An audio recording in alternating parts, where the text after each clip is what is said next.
Bonjour à tous, alors vidéo très différente de ce que je fais d'habitude, parce que en fait récemment je suis passé sur M6 pour une émission qui s'appelle Un jour un doc, et j'ai été pour le moins surpris de la tournure de ce document. C'est assez chaud en vrai. On va en parler de tout ça, on va le voir ensemble, et on va voir ce qui va pas dans ce truc. Si vous voulez me soutenir et soutenir une petite entreprise française de compléments alimentaires fabriqués en France, éco-responsables et d'une qualité incroyable, je vous invite à commander vos compléments alimentaires sur Aquilab avec le code Braze. Mais j'en parlerai plus à la fin de la vidéo. Bon, on va regarder ensemble les passages du reportage où je passe, je vais pas m'attarder sur le reste, même s'il y a plein de trucs à dire. Enfin voilà, on va juste se concentrer sur mes passages, ce sera largement suffisant pour cette vidéo. Fallait que ça passe mal en fait. Si je transpirais pas, j'avais l'impression de pas faire de sport. Si j'avais pas des courbatures. Donc oui, ça je vous l'ai pas dit, mais le premier point qui pose problème, le reportage s'appelle «Ils sont drogués au sport». Pour vous résumer un peu comment est-ce que moi j'ai été contacté par M6, je n'ai pas été contacté pour un reportage du nom de «Ils sont drogués au sport». J'ai été contacté pour un reportage qui s'appelle «Les défis sportifs». Je vous mets le mail que j'ai reçu, là. Avant de voir le reportage, vous comprendrez, ça a son importance. Et moi, le défi sportif que j'avais réalisé, c'était un tour de vélo à Bretagne avec mes potes. J'en avais fait une vidéo, on a fait 800 km à vélo. Donc pas du tout en rapport avec la musculation, mais bref. Et du coup, ils sont venus voilà, voir mon quotidien par rapport à tout ça. Et ils sont venus même m'interviewer dans mon école d'ingénieur, là où je faisais la présentation en fait de ce projet qui était justement une présentation, enfin un projet en collaboration, enfin en quelque sorte initié par mon école d'ingénieur, où justement en fait on a fait un tour à vélo et on a présenté des low-tech. Des low-tech, c'est des technologies low cost en quelque sorte. Et voilà, ça c'était le défi sportif que j'ai réalisé. Et du coup c'était ça que je présentais à la télé. Puis ils m'ont suivi du coup dans tout mon quotidien. Voyons le reportage qui s'appelle du coup Ils sont drogués au sport. Aussi pour vous dire, je l'ai déjà vu ce reportage. Là je le revois à tête un peu plus reposée. Quand je l'ai vu la première fois, j'étais un peu dépité, un peu déçu en fait. Enfin, clairement, j'ai l'impression d'avoir été trahi par les journalistes qui sont venus me contacter en fait, tout simplement. Mais bon, j'imagine que c'est un peu, c'est ça la télé. Chaque jour où on fait pas de la salle, c'est un jour de perdu. Allez, on commence bien. Chaque jour où on va pas à la salle, c'est un jour de perdu en fait. Ça, c'est mon introduction dans le reportage. C'est la première image qu'on a de moi, c'est cette phrase-là. Alors, effectivement, j'ai dit cette phrase-là. Je rigole parce que je trouve ça aberrant. C'est une phrase qui est totalement sortie du contexte. Alors, oui, j'ai dit cette phrase, mais c'était pour parler de gens qui allaient un peu trop dans l'extrême en ce genre de choses, et aussi de moi, à mes tout débuts, quand je savais pas trop gérer, j'avais l'impression, la phrase c'était, j'avais l'impression que chaque jour à la salle, c'était un jour de perdu. Mais maintenant, je peux ne pas aller à la salle pendant 3 semaines sans qu'il y ait une réelle répercussion. Je disais même que c'était important de faire des pauses et que ça permettait de prendre du recul, etc. sur son sport. Eux, ils ont coupé ça, et ils l'ont mis comme introduction de ma phrase. Enfin, de moi dans le reportage. On continue. Des fois, quand je me regarde dans le miroir, je fais ah, attends, j'ai pas assez de bras. Mon dos est relativement pas dessiné. En fait, c'est Sorti du l'obsession. Je contexte. pense que c'est ça le terme pour que les gens le comprennent vraiment. C'est que le sport prend une place dans notre vie disproportionnée. On va passer directement au passage. Si elle est de plus en plus remise en question chez les jeunes femmes, la recherche du corps parfait est plus présente que jamais chez les hommes.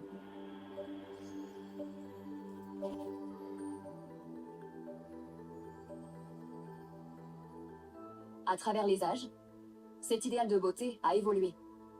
Léonard de Vinci le représentait déjà dans ce dessin de l'homme de Vitruve au XVe siècle. Mais il est très loin de la perfection pour Guilhem.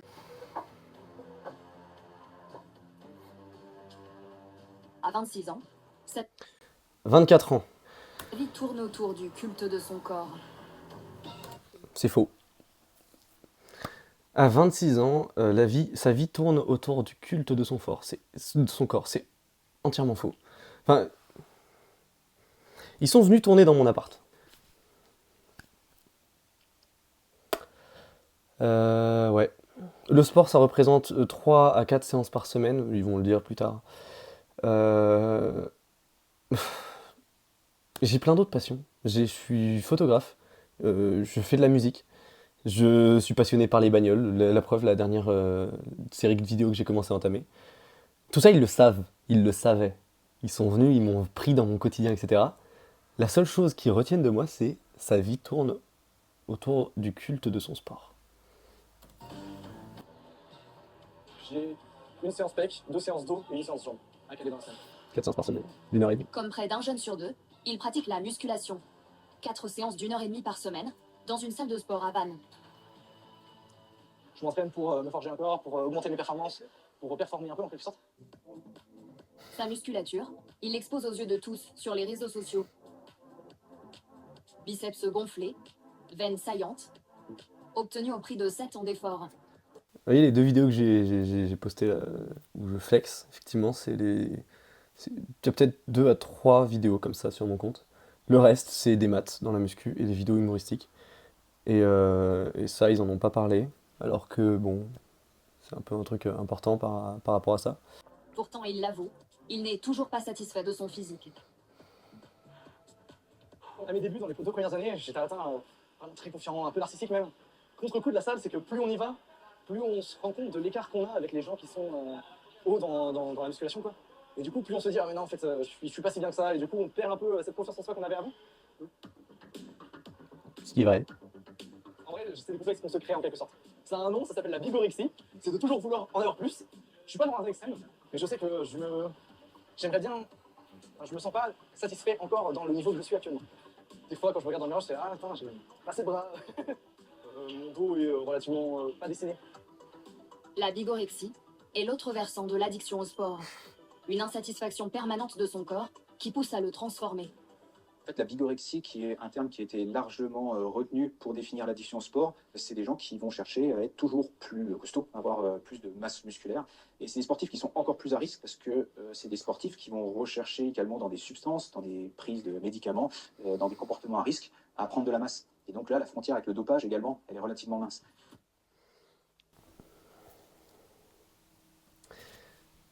Scène de moi, un docteur qui dit dopage. C'est facile l'amalgame dans la tête des personnes en fait sur ce genre de choses. Le truc c'est que pendant une grande partie du reportage, j'ai essayé de mettre en avant justement une bonne pratique du sport, de la bonne santé, etc. J'ai expliqué le fait qu'il y avait des substances, il y avait des gens qui prenaient la facilité en cherchant le dopage, mais que c'était clairement contre-productif, etc. Tout ça, je l'ai dit en reportage, que ça servait strictement à rien le dopage et que c'était mettre en danger sa santé, alors que le sport, c'est justement pour prendre soin de sa santé. Tout ce que je fais à la salle, c'est d'une part pour le physique et pour la performance, mais c'est aussi pour prendre soin de ma santé. Tout ça, ça a été supprimé. Et on me met en face d'un médecin, du coup, à côté, là, dans le plan qui suit, qui dit que oui, attention, c'est des personnes qui sont à risque parce qu'elles vont aller chercher le dopage, etc. Et il y a pire après, parce qu'ils viennent parler ils vont... Vous allez voir.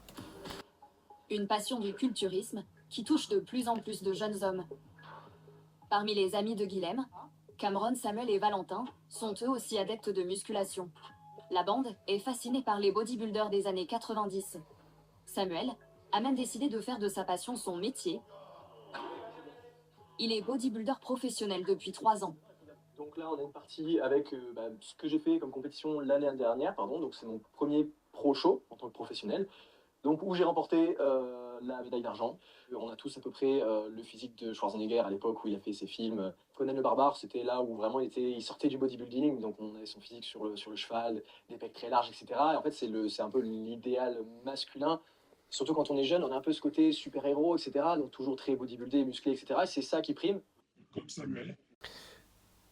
Ce qui n'a pas été dit, là, et ce qui est très important, là, c'est que Samuel est champion de WNBF, World Natural Bodybuilding Federation. Donc c'est la fédération la plus restrictive quand il s'agit, pour ce qui est des règles de dopage. Donc justement, tout ce qui est dopage est catégoriquement interdit et suivi dans cette compétition particulièrement. Elle est reconnue pour ça. Il y a des tests qui sont faits chez les athlètes de façon aléatoire toute l'année, 3 à 4 fois par an. Et c'est reconnu comme étant la compétition anti-dopage. Pas un seul mot là-dessus. Montrant des physiques inatteignables, mais il affirme s'en être détaché. C'est quoi le physique idéal En fait, je pense que je ne pourrais jamais atteindre des physiques de personnes bodybuildées comme Ronnie Coleman, Sibum, Chris Bumstead. En fait, j'ai pas de physique idéale à viser. J'ai moi en mieux. Et comment je considère en mieux, c'est avec plus de volume, plus de force. Juste me dépasser en fait. C'est-à-dire que prendre moi tout de suite et mettre plus de poids et plus de forme. Des physiques longtemps symboles de virilité, que la jeune génération commence à remettre en question. Je pense pas que la volonté que j'ai de devenir fort vienne du fait de vouloir être un homme. Je pense que c'est deux choses différentes. Personnellement, je suis un homme et j'ai souhaité être fort.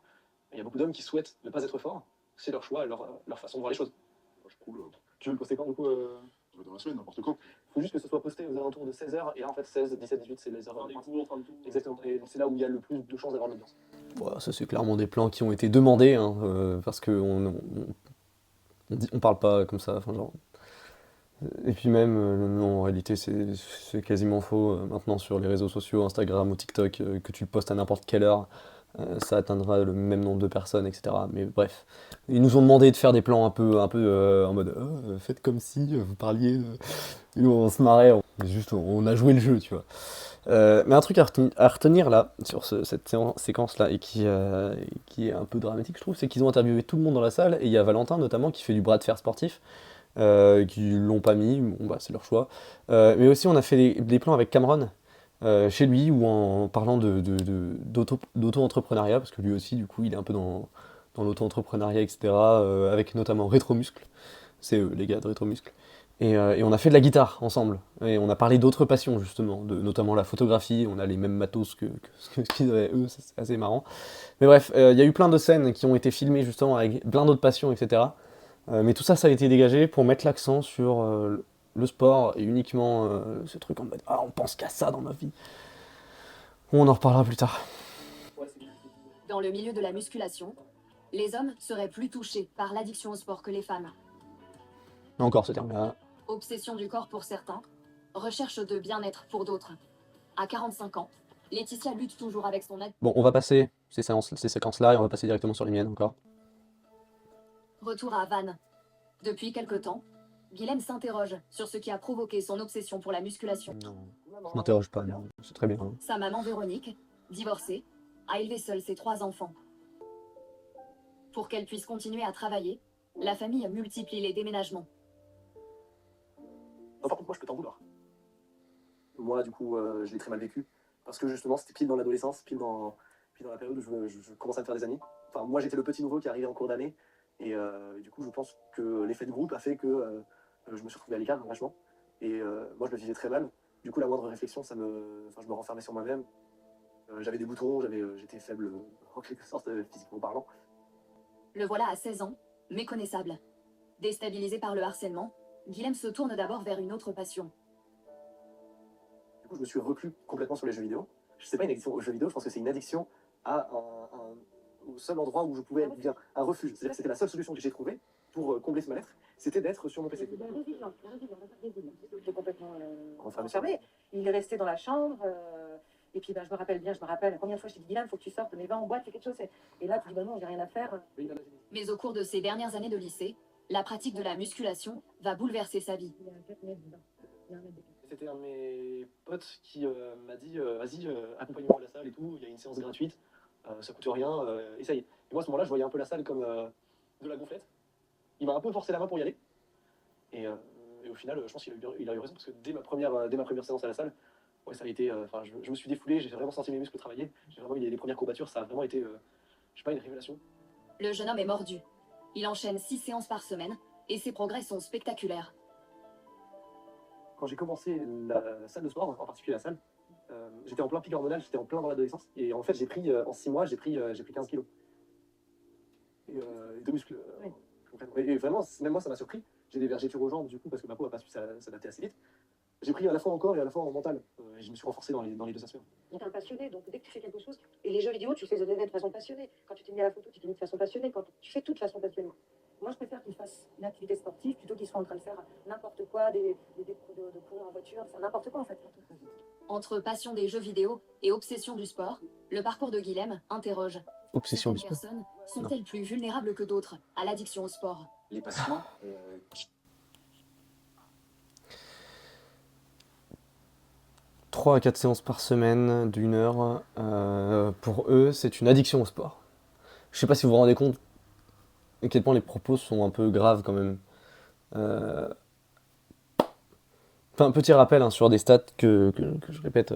On meurt plus dans le monde d'obésité que de malnutrition. Et la troisième cause, ou la quatrième, je sais plus exactement, à vérifier, troisième ou quatrième cause de mortalité dans le monde, c'est la sédentarité. Donc rester posé chez soi, à rien faire. Donc, en fait, il n'y a même pas débat. Là, en fait, ce qui me désole avec un reportage comme ça, c'est qu'en fait, on est en train euh, de marcher sur la tête complètement. C'est-à-dire que les gens sont...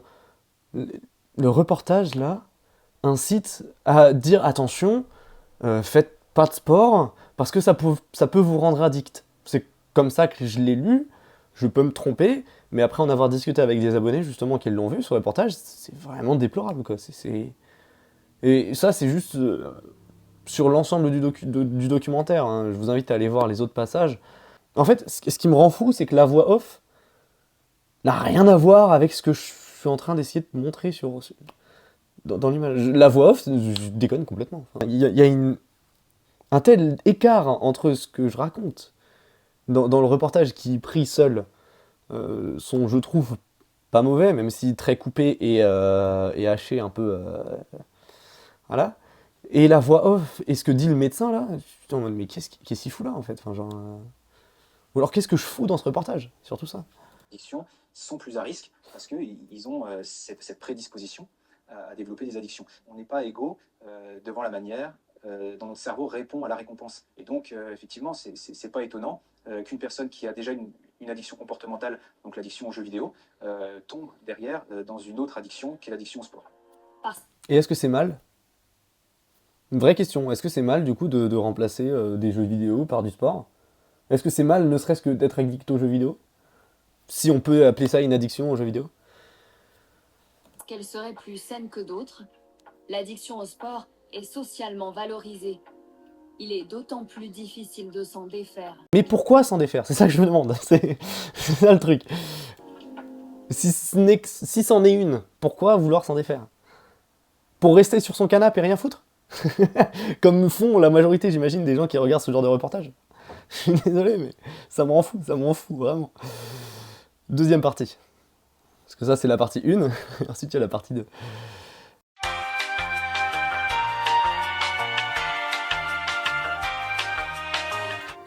Ça y est, ça repart.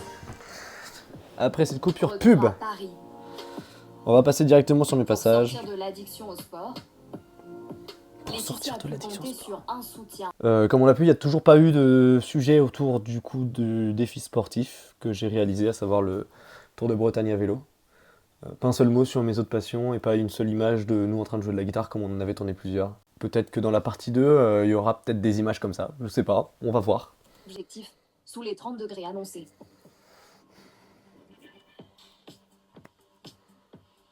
En s'affichant sur les réseaux sociaux, Guilhem s'expose à des critiques sur son mode de vie, mais il reçoit surtout des mots d'encouragement, parfois même des messages séducteurs. J'ai fait une série, ça tirait encore un peu, tu penses que je refais ou pas? Non, Ou pas non, on va arriver sur un truc assez dramatique. Hein. Si jamais Ça me ça fait pas tire. mal, je le sens peut-être parce que j'ai fait ma série juste après. Grâce à sa présence en ligne, Guilhem a fait une belle rencontre. Anaïs partage sa vie depuis 1 an et demi. Elle aussi est une adepte de musculation. Tu pourras juste me dire pour le placement de mon dos et le placement de mes bras? J'essaye de faire ce que tu m'as dit pour les avant-bras, mais c'est pas encore... Ça va venir avec le temps, t'inquiète pas. Ouais. Mais pour que ça vienne avec le temps, faut avoir de la patience. Est-ce que ça va? Comme ça, comme ça. Attirée par le charisme de Guilhem dans ses vidéos, Anaïs lui envoie un message plein d'humour qui pique la curiosité du jeune homme.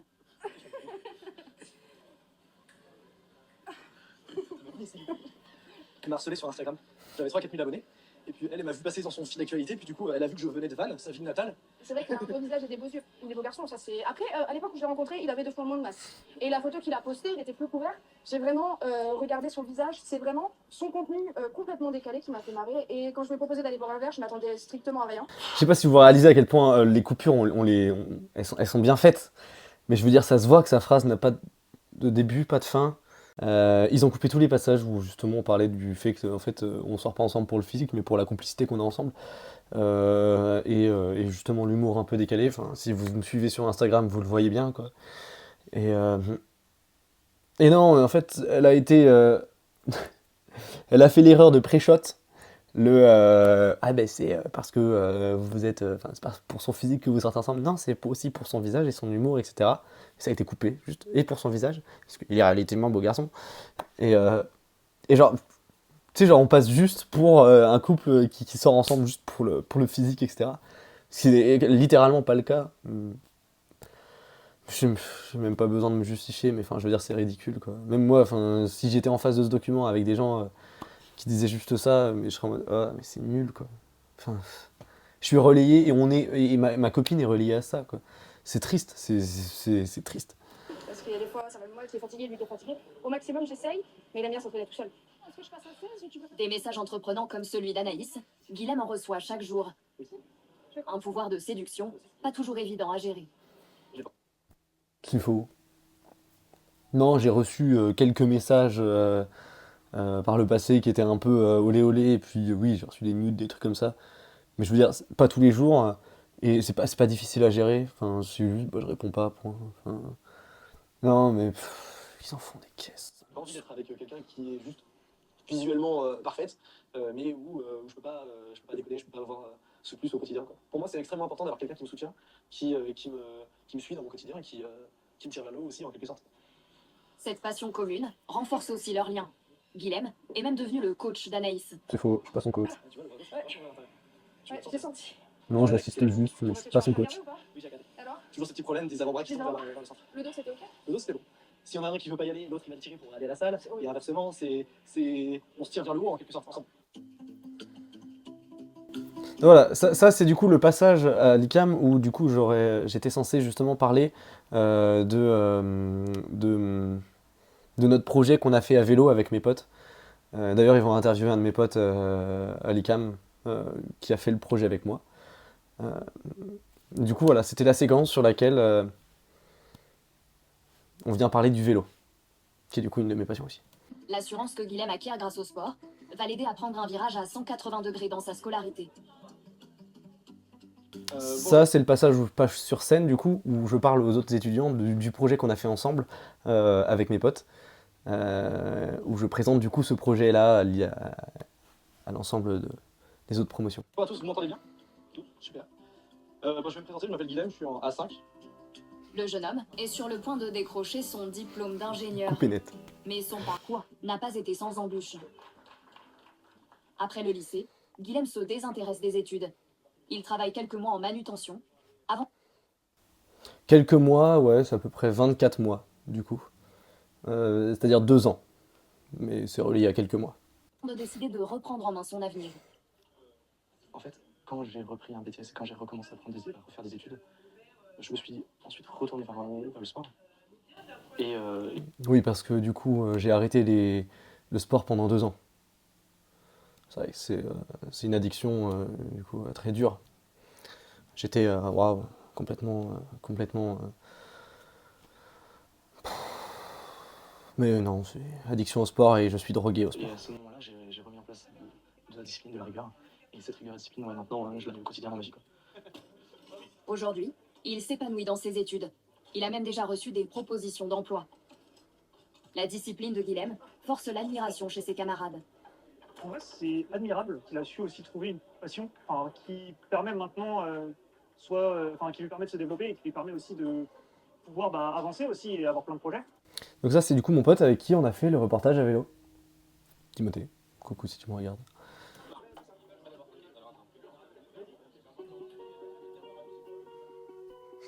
Laetitia l'a... Pas un seul mot sur le sujet initial du reportage. Ça me désole. Et donc voilà, j'ai pas un seul autre passage dans ce reportage qui parlait des défis sportifs, comme vous avez pu le voir. Donc voilà, ils sont venus tourner dans mon appart, ils sont venus tourner du coup avec Cameron et avec Rétromuscle et toute l'équipe là-bas pour parler du coup des différents sports et des différents défis. Mais l'accent a été mis uniquement sur l'addiction au sport. J'ai quelques messages de mes abonnés que je vais vous lire. Je vais reprendre ça. Initialement, je me suis dit, ça se trouve, c'est moi qui ai peut-être mal interprété mon image sur les réseaux et sur la façon dont ont les gens de me voir. Et peut-être que du coup, ce reportage, c'est réellement moi, et c'est réellement ce qui se passe. Et du coup, j'ai demandé du coup aux abonnés qu'est-ce qu'ils pensaient de ce reportage, qu'est-ce qu'ils pensaient de ce qu'ils ont montré de moi. Je vais vous lire quelques messages du coup. Je regarde actuellement le doc, c'est affligeant comment il dénigre la pratique du sport en la faisant passer pour une drogue. En fait, aujourd'hui, la norme, c'est les gros et l'activité sportive est prohibée. C'est à cause de eux que ma mère refuse que je prenne de la whey et que j'ai dû négocier 2 ans pour aller à la salle. Regarde les documentaires, les gens deviennent addicts, ils sont fous après. Il était bizarre le reportage de M6 sur le sport cet après-midi. C'est quoi cette description factice sur toi? J'ai vu le reportage, une catastrophe de santé publique. Hello, c'était quoi cette émission? À ta place, j'aurais pété un câble. J'ai réellement eu l'impression qu'ils ont voulu faire passer le sport comme quelque chose de négatif. C'était malsain. J'ai dit à mes grands-parents que je le connaissais, moi j'étais content, pas eux. Voilà ce qui s'est dit du reportage dans sa globalité, hein, pas seulement moi du coup à ce niveau-là. Et je vous mets ce gros commentaire là, si vous voulez le lire dans son intégralité, je vous laisse appuyer sur pause. Je vais lire quelques passages quand même qui sont pour moi intéressants. Je pense que tu n'as littéralement rien à foutre dans ce documentaire. Littéralement, le sujet est l'addiction au sport. Il y en a 2 des exemples sur 4 qui en parlent réellement. Ils ont littéralement pris des cas qui peuvent être considérés comme extrêmes pour des personnes qui ne font pas de sport afin d'appuyer le discours des 2 autres. Il y a beaucoup de raccourcis et la voix off a souvent aucun lien avec les propos tenus par les personnes interviewées. Surtout dans tes passages, ça en devient même ridicule. Venir mettre des passionnés de sport comme toi qui ne souffrent d'aucun problème de santé, ça n'a aucun sens. Et pour moi, décrédibilise leur reportage en chiant au passage sur les personnes qui ont participé à ce reportage. Je sais pas trop quoi retenir de ce reportage. Si ce n'est que ça a un peu entaché l'image que j'essaye de partager du sport. J'essaye justement de parler de choses de santé, en fait, tout simplement de mettre en avant la bonne santé autour du sport. Et t'as des grands médias comme ça qui viennent et qui chient sur la gueule de la santé publique, littéralement. Donc c'est un peu dramatique. Quand on regarde l'entièreté du reportage, je vous invite à le faire. Je vous invite à aller regarder ce reportage en entier et vous faire votre propre avis. On l'a pas vu parce que je l'ai pas montré, mais ils me mettent juste après des passages qui viennent encore plus appuyer les arguments de l'addiction au sport. Donc je suis un peu... Je suis dépité en fait. Quand j'ai vu ça, j'étais assez abasourdi, un peu dépité. Je vais continuer de toute façon à faire du contenu sur les réseaux en promouvant justement la bonne santé et les bonnes méthodes et les bonnes façons de faire du sport. Puis maintenant, à partir du moment où on me demandera de faire une apparition sur des chaînes de télé, c'est mort. Le traitement qu'on fait aux sportifs qui essayent de mettre en avant justement des bonnes choses et des bonnes pratiques, on leur fait dire tout et n'importe quoi, donc à un moment donné, c'est fini quoi. Pour ceux qui veulent des compléments alimentaires top qualité, je vous recommande vraiment Aquilab, un lien est dans la description. Vous avez 10% de réduction avec le code BRAISE, et ça permet par la même occasion de me soutenir, et de me soutenir dans la création de mon contenu, etc. Aquilab, ils ont une large gamme de produits qui sont bons pour la santé, qui permettent justement d'avoir un équilibre dans son alimentation. Si je devais vous recommander des compléments alimentaires, ce serait la whey, les oméga 3, la créatine. Faites votre propre choix, faites vos propres recherches. Sur le site, vous avez tous les certificats de chaque complément alimentaire qui sont listés. Parce que justement, chaque complément alimentaire est testé par un laboratoire indépendant et tout est disponible sur le site. Voilà. Merci à tous d'avoir regardé cette vidéo. N'hésitez pas à la partager. Et puis on se retrouve pour une prochaine vidéo. Tchuss.